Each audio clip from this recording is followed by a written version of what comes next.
God's never going to give you anything you can't handle. Is that true? Kind of. Yeah, is that in the Bible?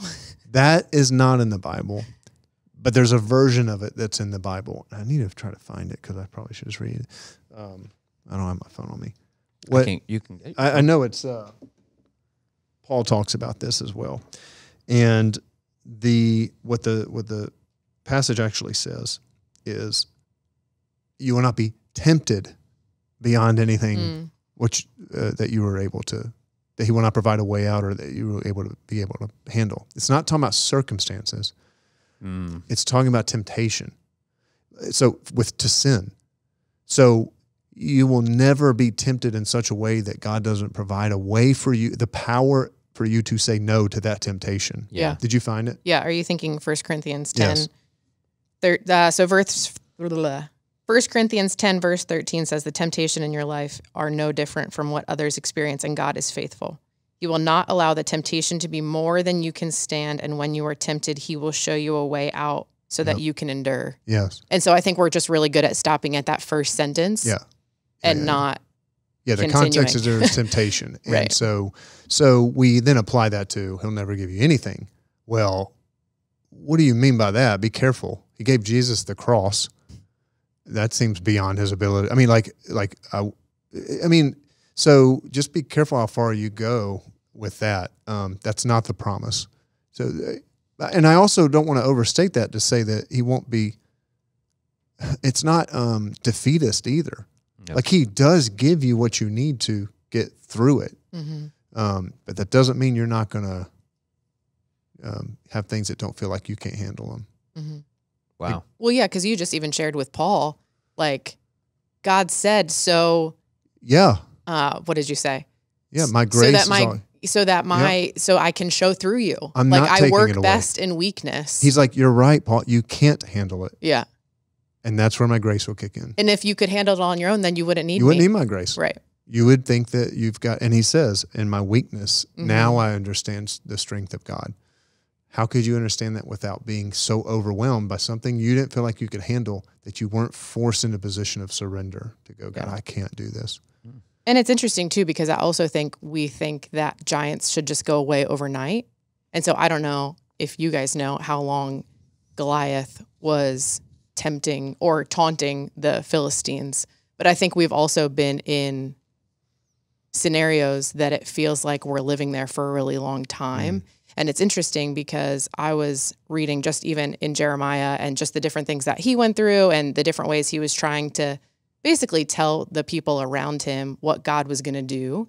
And they just didn't believe him. And he endured a lot of hardship that would have been easy for him to be like, oh God, this is too much for me. Like, I don't want to serve in this way. I don't want to follow you. And so anyway, then I found myself in Lamentations. So if y'all aren't doing the Bible recap, you should jump in because it's awesome the way it just breaks it down. But anyway, in Lamentations, it talks about, like that your mercies are new. And so the faithful love of God, the faithful love of the Lord never ends. His mercies never cease. Great is his faithfulness. His mercies begin afresh each morning. And I say to myself, the Lord is my inheritance. Therefore, I will hope in him. And what's interesting to me as I was reading a little bit about this is the first time hope is mentioned in Lamentations. And so to think about how much time had gone by that Jeremiah was living in that giant, if you will, to know that God was like, hey, and still there's hope. And so even when it feels like there's not hope, there is. Like, the hope is in me and I am with you. And so anyway, I just know personally, I've also walked through seasons where the giant, it feels like a really long season. Yeah. So I also know that it's easy to read David and Goliath and think like, oh, this was just a couple of days. Overnight. And then just like that, David came and defeated the thing and like we were all good again. And so I don't know. I think also just holding space that there are times where the giant, where it is a long season of that. I think there's something I like, Joanna, how you brought up Jeremiah, and there's something to learn there. So I turned to Jeremiah 12 while you were talking. And two things I would note. The first is in Jeremiah 12, he brings a complaint against God. So when I'm talking about, I don't know why it happened to you, that doesn't mean, so just pull up your bootstraps and suck it up and whatever. I'm not saying that. I'm saying you can bring your complaint to, it's natural. It's okay to say, listen, so this is what Jeremiah says. He says, Lord, you always give me justice when I bring a case before you. So let me bring you this complaint. Why are wicked people so prosperous? You tell me that. Next one. Why are evil people so happy? Because I'm out here slaving away for you and I'm starving. And that guy over there could care less about you. And goes back to your thing. Yeah. Why am I, you start comparing. So that's in the Bible. Like, you feel these things. You know, Jeremiah, this prophet, saying that he says, you've planted them, you've taken root, and they've taken root and they prospered. Your name. I think that what's interesting about that is if the Bible was not true, it wouldn't include these kinds of things. Yeah, because it's like, these are the arguments people make against God, and God's like, hey, yeah, they're in there. Yeah, you know? He's like, bring them on. Now, here's the thing. Here's how God responds. This is one of my favorite passages in all the Bible. He says, God responds. He lets him complain, and then says this: if racing against men makes you tired, how are you going to race against horses? Now, that's a weird statement. He says, if you stumble and you fall on open ground, well, then what are you going to do when the thickets near the Jordan? But let's talk about that first. He goes, if racing against men, he's like, oh, Jeremiah, I thought you had more in you. Huh. I thought you were ready to run with horses. You just want to run with men. Oh, I got that. Everybody, because all that's got you upset. Yeah, all right. I thought you were ready for something more. It's almost like this very, I was going to say passive aggressive. It's not that.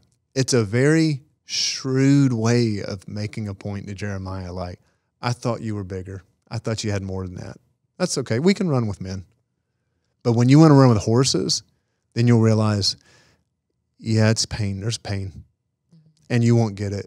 And you won't understand. And there's people, and you don't get my plans. And yeah, you're starving. And that guy over there who's dishonored me but you don't know the bigger thing I'm doing. People who run with horses accept that. And now they can go. They're above it. Mm-hmm. They don't get dragged down into it. So there's this element of growth.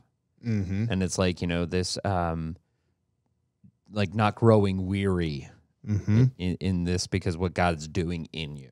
Mm-hmm.